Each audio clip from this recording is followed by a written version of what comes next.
The other issue that he says is that they will collapse the Those National country. Assets Management Company Limited. Now, I don't think that Harold Lovell understands the consequence or This consequences is of Antigua selling off Newsroom. the assets at a pittance.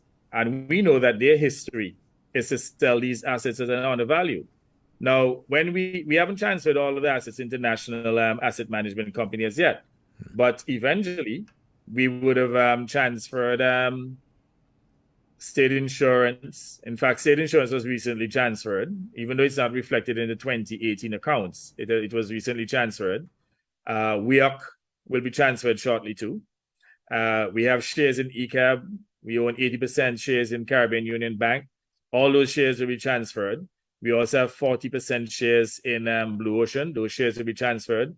The shares in Jolly Beach, which we now own, those shares will be transferred into National Asset Management Company Limited, as well as Halcyon, that is owned by the government of Antigua and Barbuda. So National Asset Management Company Limited would have over $500 million in assets.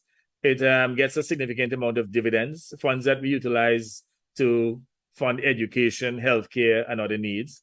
So when Harold Lovell comes in, or if in the unfortunate event he was to form the government, he and his incompetent people, and they decide to sell off all the assets, first of all, they're going to be job losses. And by the way, before I forget to, APO PCS will be corporatized and the shares vested in NAMCO as well.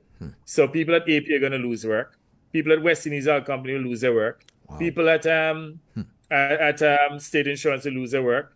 CUB, ECAB, they'll lose their work, because what happens invariably is that these private investors, and by the way, these assets will be sold primarily to foreigners, because if you take out, let's say, Rob Barrett and the Hadid group of companies, I don't know there's any other family, not even George Ryan, that has the resources to buy these assets. These are significantly expensive assets that are beyond the scope of the people of Antigua and Barbuda. So a private entity comes in, make these profits, repatriate the profits abroad. Government revenues fall. So even within the public sector, they'll be jeopardizing jobs. They'll be jeopardizing social programs that we're funding, including funding the education of our students at Five Islands and giving scholarships for students to pursue tertiary education abroad. And again, literally just pauperizing the country and changing the model in which we are literally restructuring the country's economy to allow for more domestic ownership by the government making these interventions. And even assets that existed prior to my administration coming to government, they're prepared to literally sell them off. I mean, I felt that was a most reckless statement.